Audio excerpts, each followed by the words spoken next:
Hello, my name is Michael Berg, and on behalf of Youth Time International Movement, I'd like to thank you for joining us. This webinar is part of our ongoing series, which is Future Skills for Workplace Sustainability. And if you've missed any of our previous webinars, do not worry. You'll be able to catch up through our YouTube channel just by searching Youth Time International Movement and subscribing.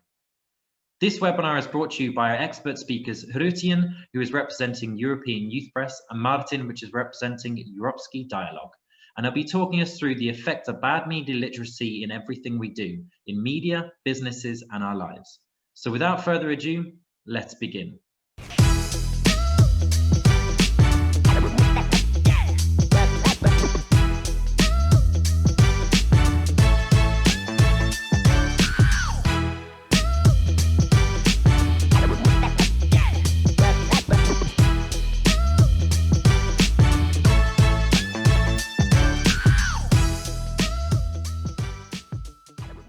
Hello, Harry. Can you hear me, Martin? Yeah, I can hear you. Yes, yeah. I can hear you as well. Good afternoon. So thank you for joining us, and you too, Martin, as well. So for everyone joining us, as you're aware, this is a webinar focused on the effect of bad media literacy in everything we do. So it's taking a look at the sides of the actual media and journalists themselves and the organizations there. And then we'll also take a look at how the effect of bad media literacy influences everyone else in everything they do. So Harry, you'll be taking us first, going through on the actual journalist and media side, the organizations. So if you'd like to begin. Yeah, thank you. So I will share my presentation with the attendees. So I'm Harutun Zatrian, and I am from European Youth Press, a network of young media makers. We are European youth organizations aimed at building a society where empowered young media makers are actively participating and contributing to the public sphere by creating fair, independent, and responsible media, fostering the development of democracy, international development, and sustainable future. I have spent about 10 years working as a journalist in high-risk environments around the world, not only in my home country. I started studying media management in my home country, Armenia, actually when doing my PhD in the field of journalism. The story of how I got into this goes back to Armenian Velvet Revolution of 2018. You may have heard about this.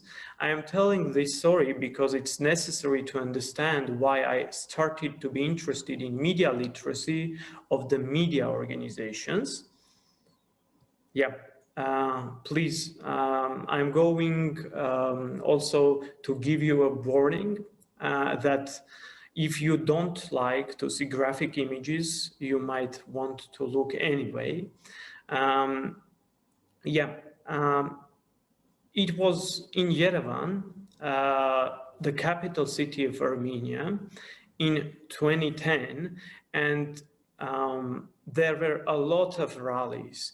And here in this picture, you can see that the opposition has started a rally, and this was just the Velvet Revolution start in Armenia. The opposition had media sources, including printed and online outlets, but the most influential media were TV channels broadcasting in the country and regions. The leader of the opposition started using his Facebook page to reach out more public, as there was no possibility to be on TV channels. Currently, Nikol Pashinyan, the leader of the uprising, is the Armenian Prime Minister. He has been appointed since May 2018, so just after the Velvet Revolution of Armenia. Remarkably, the actions of the opposition changed the media landscape of the country, but for me, a different journey and very difficult one had only just begun.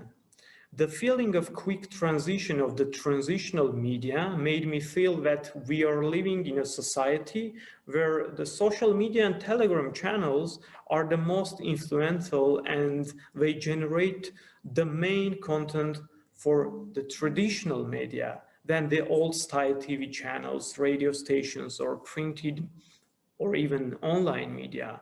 I tell this story because this is the reality of the many other European countries, not Armenia, which is far in the, let's say, eastern part of Europe. Traditional media is losing the audience, and it's not the main newsmaker anymore, we can fairly say this. But media managers should think about trainings on fact-checking and news verification of their staff and other members, as it is really essential. I have noticed many journalists can share an anonymous sources and the user-generated content without doing double check. And there is no doubt that it's necessary, and media literacy training helps the staff to have up-to-date skills. But we don't really know what will happen when it comes to the modern technologies, because something could be changed in coming years. So you always need to train yourself, to train your staff to be more media literate than before. Now I'm going to share with you another example. So please have a look at this. It's just a year ago. It was in February of 2020. One of the Facebook users posted a picture where a deer was standing on the most crowded street of Yerevan, the capital city of Armenia. The picture was quickly spread by the mainstream media, including traditional media, with the note that the animal was escaped from the Yerevan zoo. There was no news verification by the media outlets, but the picture was just a result of augmented reality. You know, if you have some applications, you can make this kind of interesting deer standing just on the street, right? So why it is important to have this kind of media literacy skills? Because false news is everywhere. I would like to share with you a short video about how false news can spread if the media managers don't have basic media literacy skills. And this is not only about Armenia, the country I am from originally, but around Europe and the world. The lesson was actually done by Noah Talvin, and the author of this animation, which I am going to share with you, is Patrick Smith. Please have a look.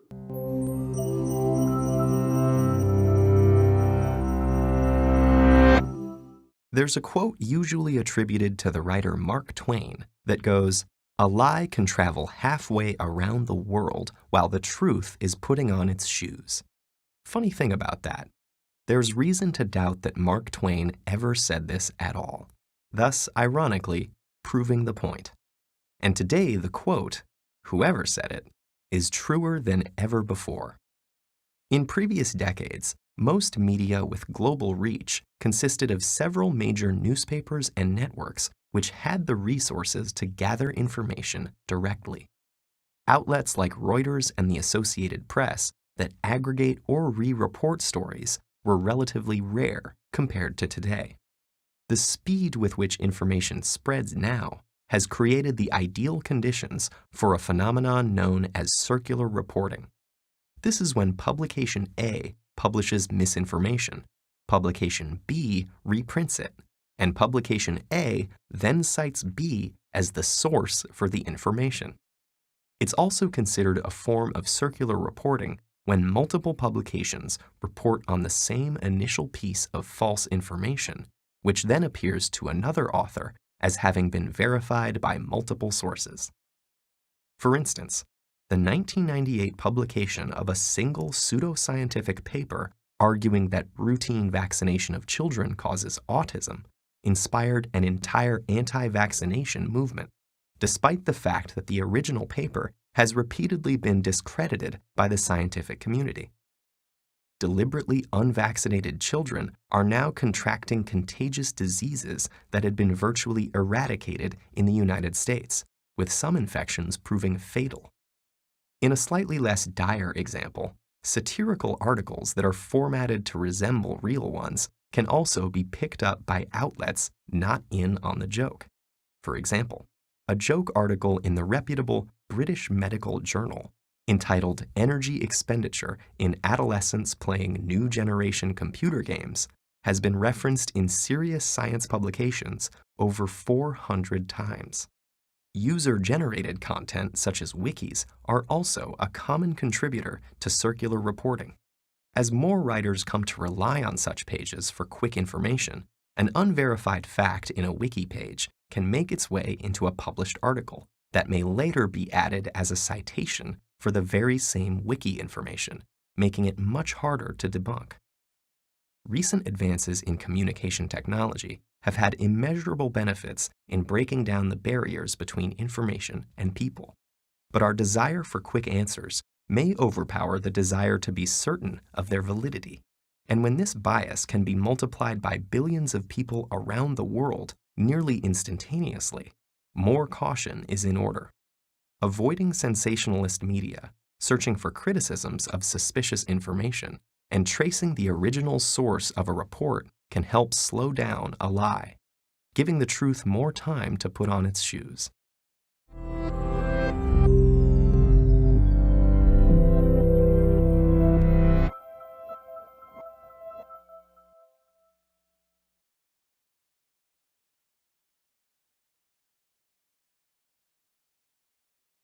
Yeah, fine. So actually, if we can train more media managers to understand the importance of media literacy training for the newsroom staff, this would be a great outcome, as it will help to build more prepared media literate journalists who stay working in journalism. This is actually the reason there is a guidebook for a media manager.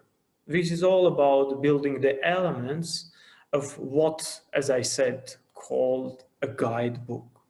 As one of my media literacy trainers recently says, it's like you trying to endanger your reputation. So if you are posting anything falsely on your media, it's a reputation. You can break your reputation and your audience can go to the others, the ones which are more responsible, and when sharing or creating content, they always do double checking. So they are doing news verification before posting anything. I think this is important not only to arm journalists with the skills to identify and mitigate false news threats, because they are around us. There are at your schools, there are at the newspapers, there are on Telegram channels, everywhere. But in this way, we also use media literacy to identify and mitigate manipulations coming from the politicians, coming from many so-called experts. So this is very important, why a guidebook like this should be on the table of any media manager. So I think we will have later some other questions, and I would be happy to answer to those questions. Here is my contact. If you want to contact me regarding to this, I am more than happy. Great. Thank you, Howdy, for that. I found it extremely interesting and it kind of reminds me of a story which came out about a year ago in the British media, which was to do with a teenager as an experiment, wrote a short article on Twitter stating that a famous high street store is coming back, which was closed down 15 years ago, a store called Woolworths. And because it held so much novelty value, the mainstream media decided to pick it up and run with it, and everyone believed it without the actual mainstream media checking everything. And it took this 16-year-old to come out and say, actually, I made it up just to test to see how people kind of deal with this novelty information and see if it changes the way they actually look to take reference on the correct information coming out there. So yeah, it kind of highlights that point that there is this massive onus on the media outlets there to really have that media guidebook and stick to it.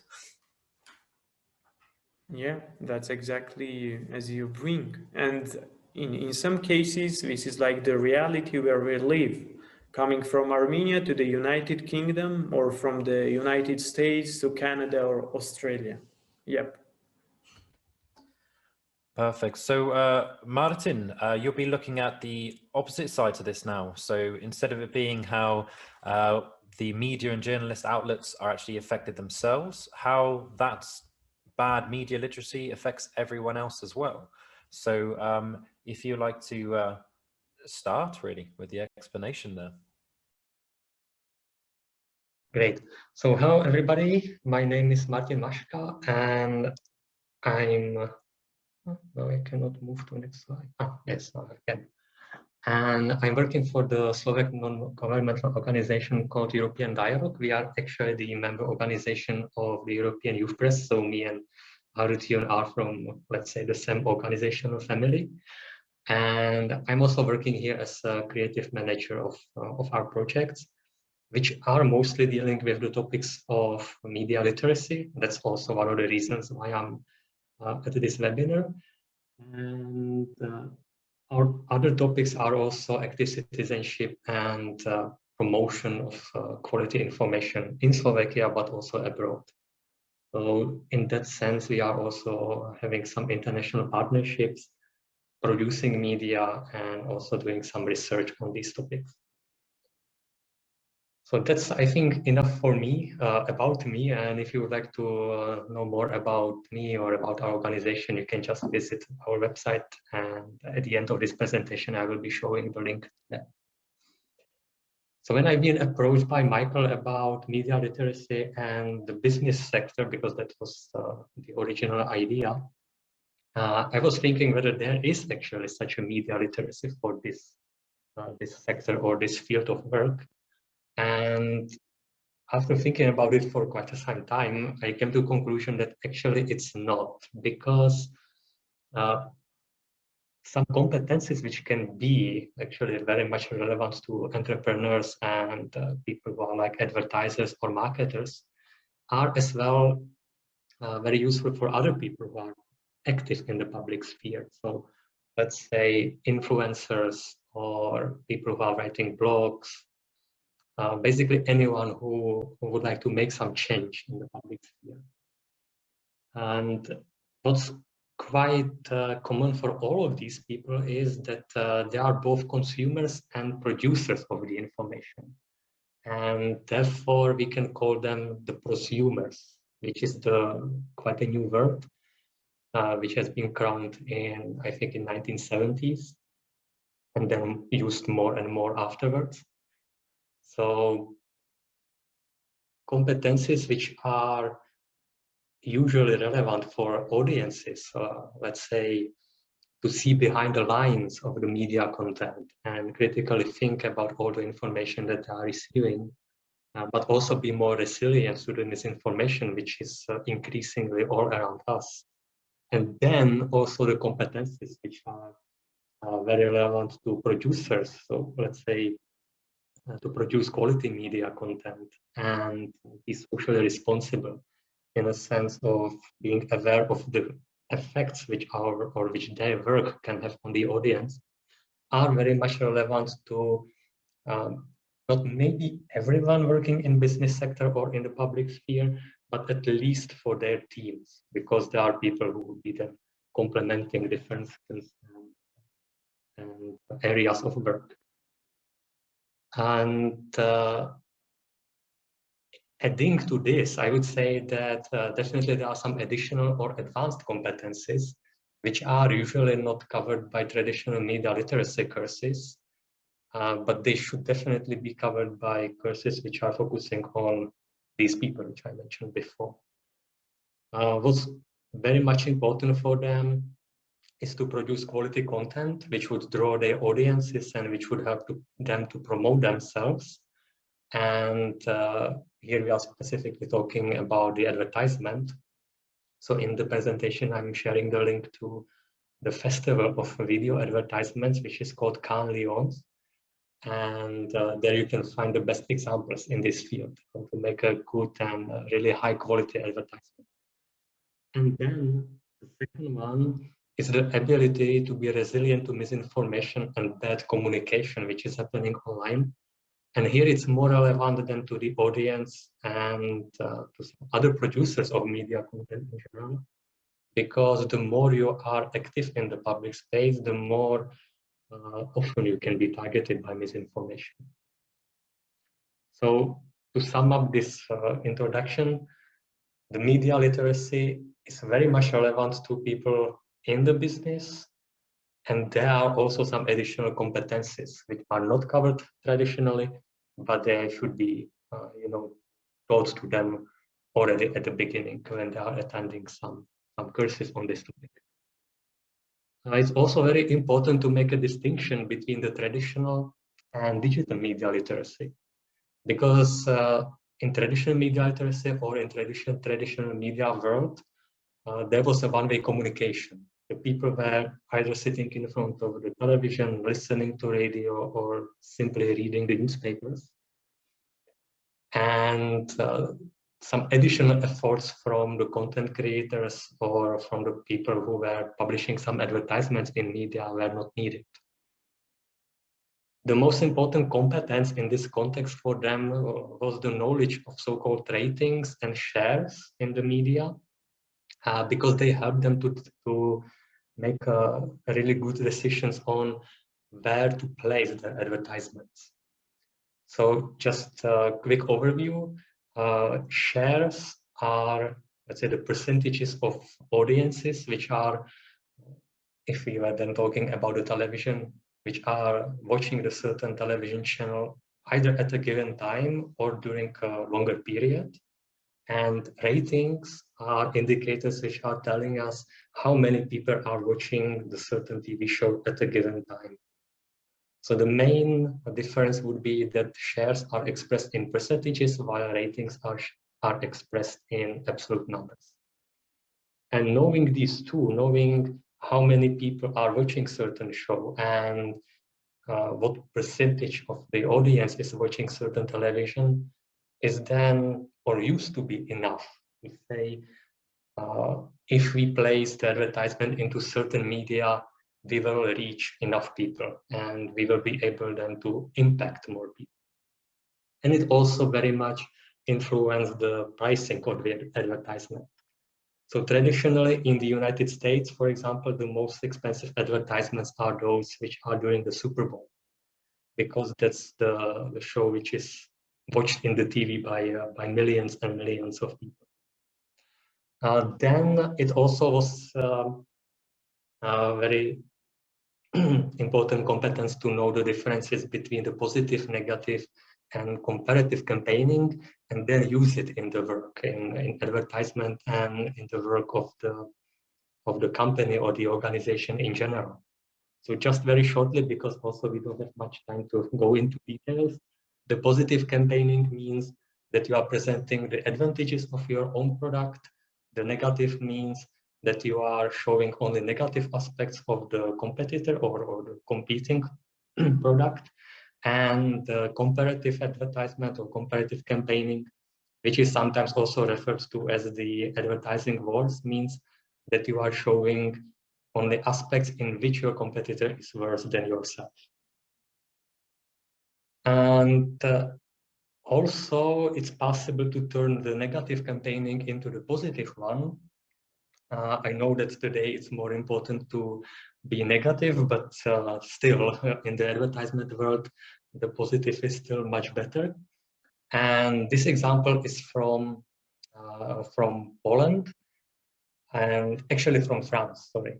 Because in France in 1990s, there was the big public campaign which was saying that there are Polish workers coming to France and they are kind of stealing the jobs of citizens of France. And the Poland reacted making this campaign, which was disseminated in France, which basically says, go to Poland, it's an amazing country and people here are also amazing, so you don't have to be afraid of them. So it's kind of one of the best examples of how to turn negative campaign into the positive one. And there are also so-called subliminal advertisements, which can be also used to manipulate with the audience. And it's strongly recommended not to use it, because sometimes it can have also very bad impacts on the audience, and in some countries and in some contexts it's even prohibited. And this one is also, yeah, it's from the 2006, and I'm definitely not recommending smoking, but I'm just using this example because it's also one of the best to illustrate what I'm talking about.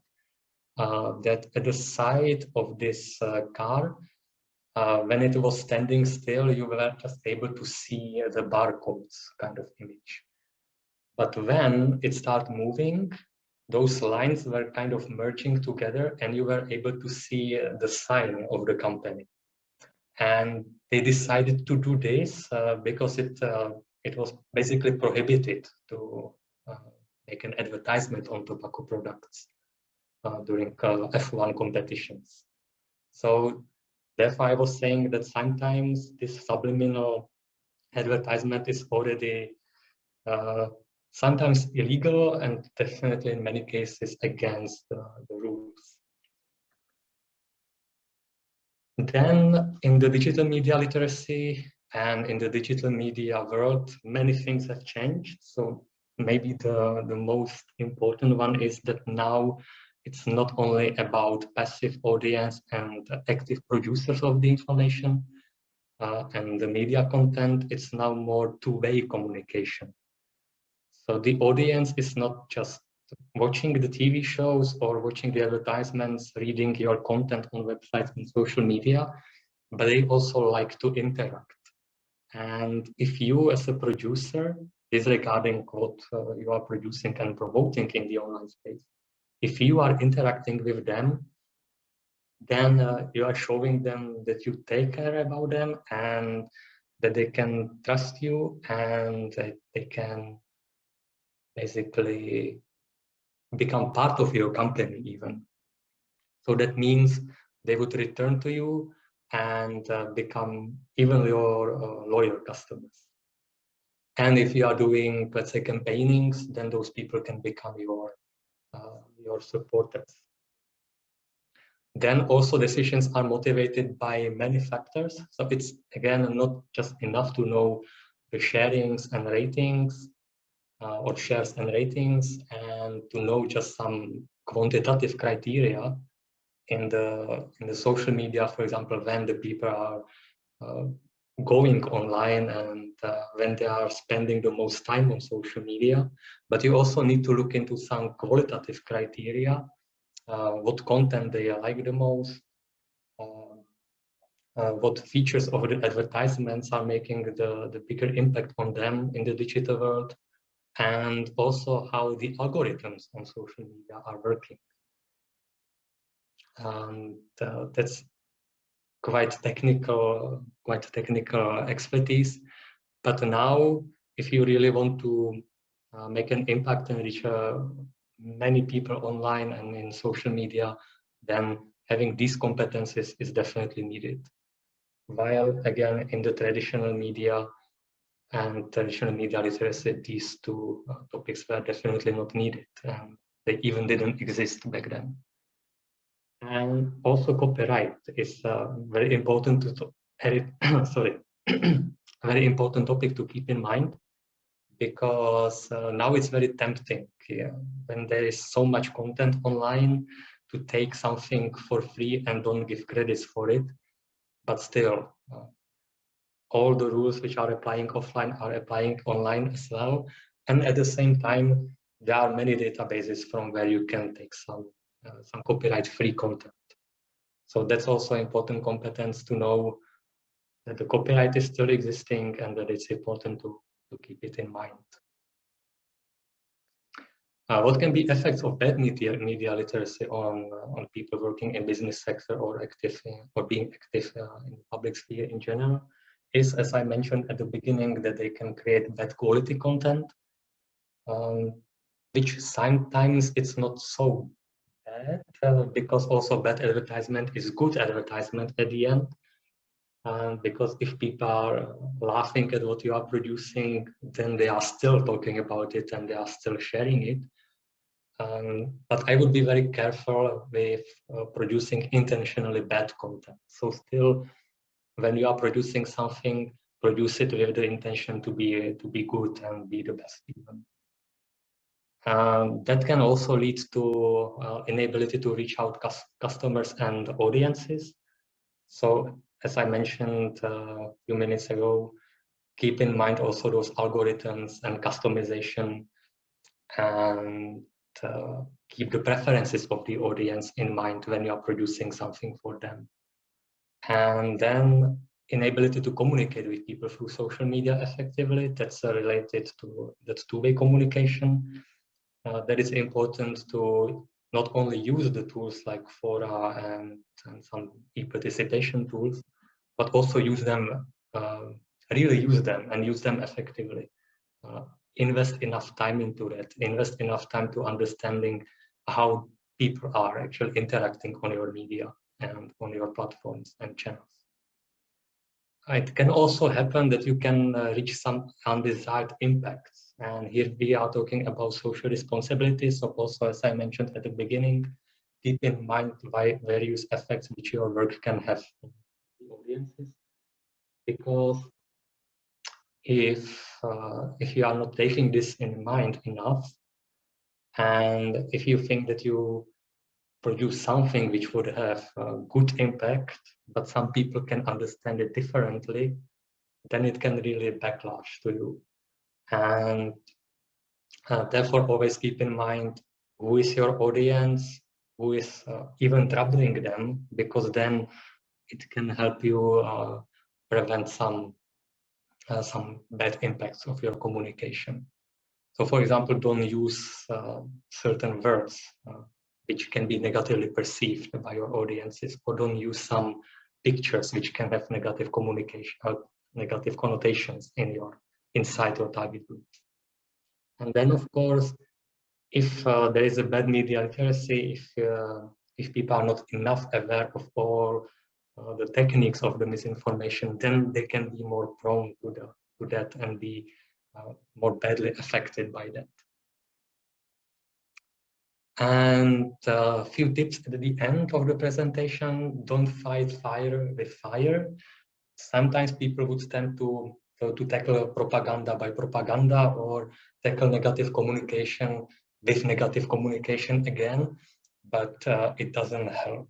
It will just make the situation worse, because some people will maybe join the people who started with that, and you will have then just very long communication full of bad words and bad emotions. But still, it's important to, let's say, take some inspiration from those who are spreading negative communication. Use then the same tools and media formats which they are using. For example, the disinformation which is spread by the video content can be again best tackled by the video content, because that video was already targeted at certain group of people. Then be consistent. When you are reacting to some disinformation and misinformation, then it's important to use roughly the same or even the same arguments over and over. Because again, that's also what people spreading misinformation are doing. They are also still spreading the same kind of informations, and they are consistent, and therefore they have a very big impact. So when you are tackling it, it's also important to be consistent. And don't be afraid of reacting to negative communication. If you just stay silent, it will also not change anything. So whenever there is some negative communication, for example, someone spreading the hate speech on the communication channels, for example, on social media of your company or organization, then react to it and don't be afraid. Also engage with your audience and cooperate with your customers and audience. Because then when you yourself become target of misinformation or negative communication, they can also support you. So you would know that you are not alone, that there are some people who are also behind you and who can help you to solve the issue. For example, if your Facebook account gets hacked or compromised, then you can also ask them for help and report some fake profiles or some bad behavior on social media. And the more people are reporting, the higher chance is that the social media companies will solve the issue quickly. So thank you very much for your attention. There will be so much still to talk about because the topic is really huge. And if you have some questions, then you can ask me now, or also send me an email or contact me or our organization on some social media. So thank you very much. So hello, Harry. Hello, Martin. Thank you for such a great job that you did already.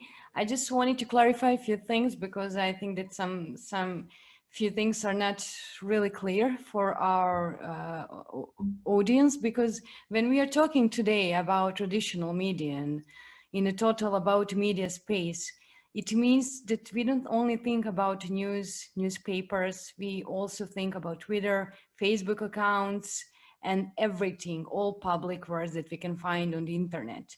So my question for Harry would be, so today we should be able to judge which information is true and which one is false, but how actually to do it when today we have a lot of billion information made today, every day, in every second, especially, for example, on Wikipedia. And it's pretty much hard to take and to check out every information, because for normal user, like who is not in media field, it will be really, really hard to do it. So could you share with us how actually we can check our information, how some just random user can be sure, okay, this is true or this is false, and which are really trustful sources that never betrayed us, that we always can come there and really to take a look, is this information proven or not? So thank you. Yes, thank you for the question. Actually, as the time was pressing, I tried to make everything like in 20 minutes, but of course, talking on this kind of topics in just 20 minutes, it's impossible really. So there are basic skills which a person having even know any kind of media literacy trainings before can make it. First, you need to search for information using advanced skills in Google. You may have heard that you can ask to Google or Alexa about everything, but can you trust the, let's say, results? Of course not. That's the reason you need to make basic advanced skill search, which means you can use like if you want to find an expression in a newspaper which says that it is the first, let's say, the original publication, you can search this quote using the quote notes. You know how quote note looking like, right?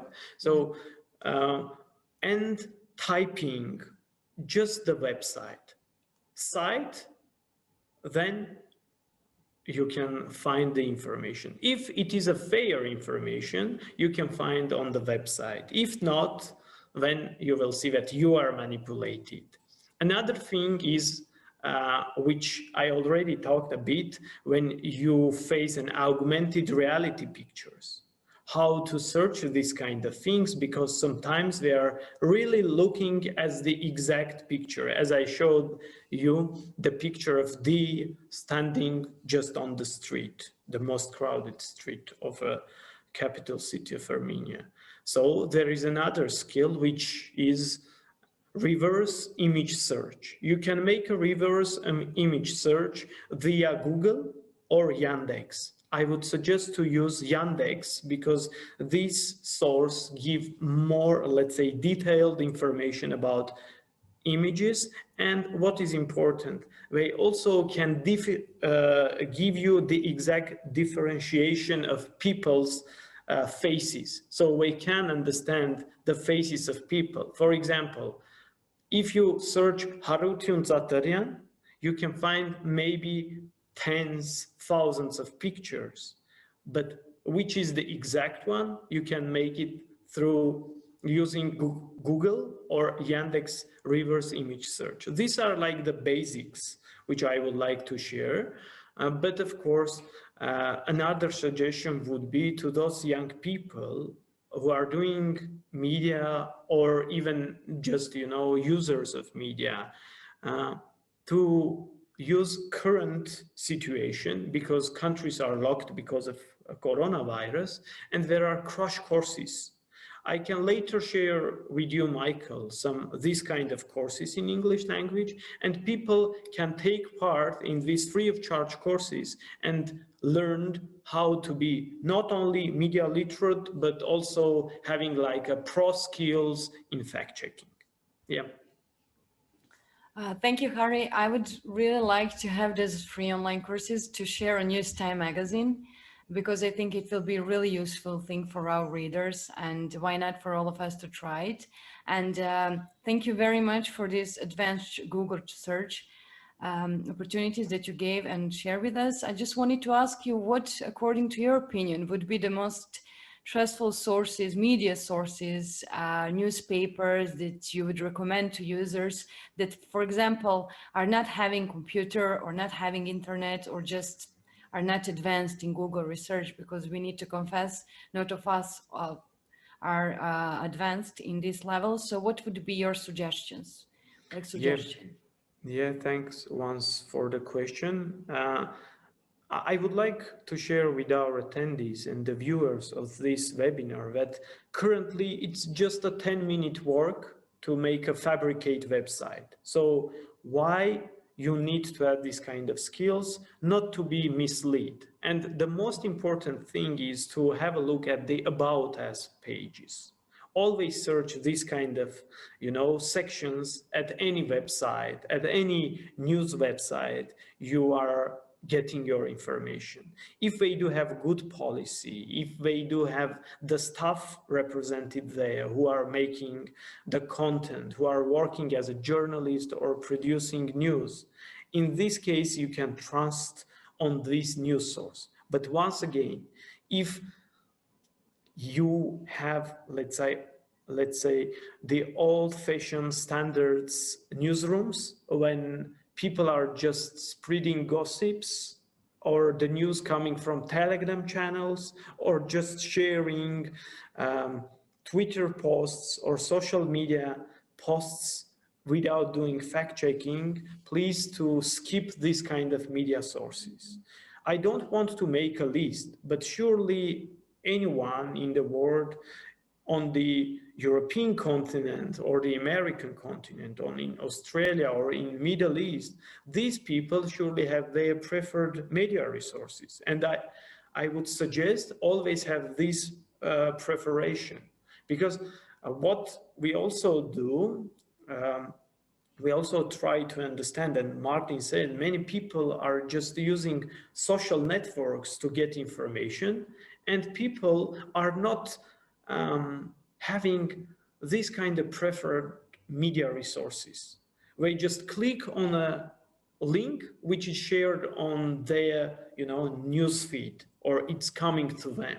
But Martin actually shared carefully that there are a lot of algorithms which social media, let's say, makers or the platforms who create these are working perfectly with the business organization. So you can be in a trap if you are a person who is just clicking randomly on any, let's say, media resource coming to the newsfeed. Always have your preferred media sources. It could be your local one or it could be international one. But sometimes even most responsible media outlets can share some, let's say, not checked information.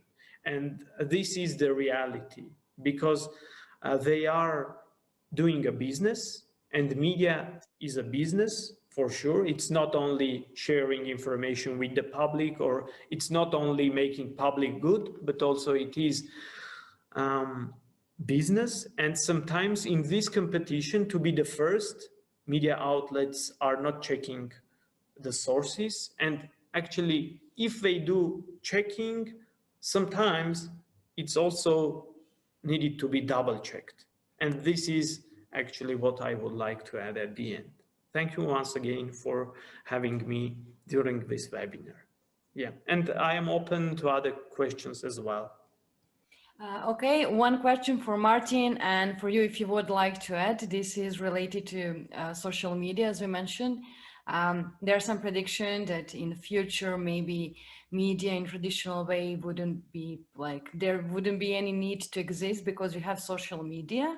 I'm not sure about this, but some predictions are telling us. But the question is about recently what happened with the Trump's profile, Twitter profile that was banned.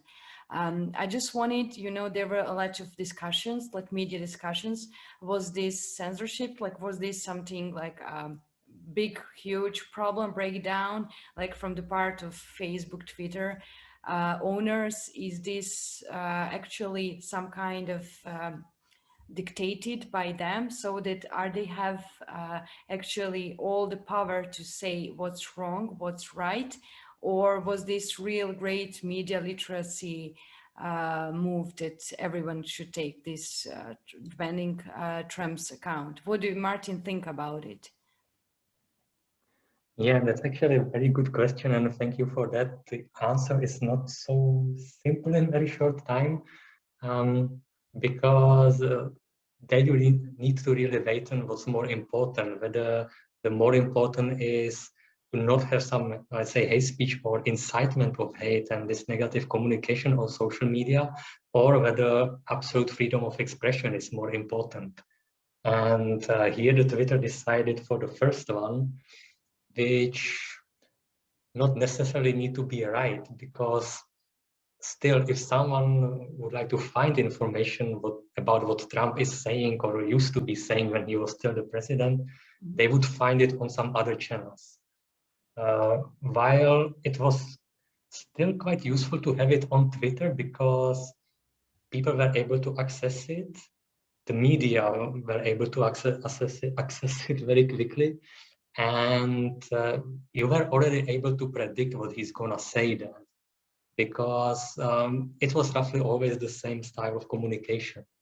So instead of banning it and canceling it completely, it would be much more useful to, for example, adding there some additional link and warning people, saying, and that's also what Twitter used to be doing. They were putting there those links saying this post is spreading some not verified information. It was right after the elections, when he was saying the election was stolen. The Twitter was saying you should verify official information because there is no confirmation of that, no official or no facts which would be proving this. So I think that would be much better way than to banning or canceling these accounts completely, with one exception, that someone is really promoting the hate openly and promoting, for example, Holocaust or violence against the people. But luckily, that's what Trump was not doing. So there was kind of incitement of hate, but it was not so open. Mm-hmm. And I think the access to information in this case is very important. Yeah. Thank you, Martin, for your answer, because you clarify us a lot of things, because there are a lot of debates about what should be done. I'm also stepping your side, because I really think that there is really tiny line when we are talking about media literacy and when we are talking about banning like someone's profile, and when we are warning like the freedom, when we are killing the freedom of speech. So I think that this is all which is the part of media ethic, and maybe the ethic in total, something that we should develop in the future. So my next question for Martin would be for, as I asked Harry as well, what would be the most relevant sources, newspapers that you would trust the most, that you would like to recommend to our audience, to all people who are not maybe advanced in Google search, in like in anything that just would like to read news and not to put so much effort into it, you know? Yeah, I would really love to say that there is one really reliable or the most reliable source of information, but I'm afraid that I cannot say that. The one which can be the most reliable is the public service media, because there, at least in democratic countries, you have you can have some trust in them, and you can believe that they are really regulated, that people there are more cautious about what they are publishing, and that they are not depending on some political powers or economical interests. And I mean really public service media, because it's also the difference between public service and state-owned media. So state-owned media are in many countries not really trustful. And in some countries, you even don't have public service media. But if you have them, then I would say those are the most reliable source of information. But even there, it's important to check what they are saying and what they are sharing. Okay. In the United States, it would be, for example, more complicated because their public service television or public service media are very small. So there may be those traditional media which have some really reputable and really good journalists. They can be the most trusted. But again, even in that case, it's always useful to verify what they are saying. Yeah, I think to really kind of summarize with all of it is that the information both of you have given is really great, and it's a good start to get that interest to show really how intricate it can be and how important it really is for your own media literacy.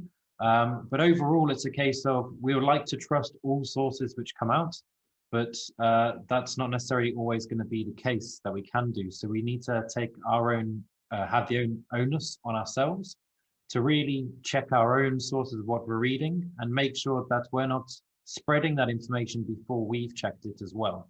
So we want to hopefully trust these media sources, but it's not always possible. So we need to make sure that we also check these sources before we spread this information.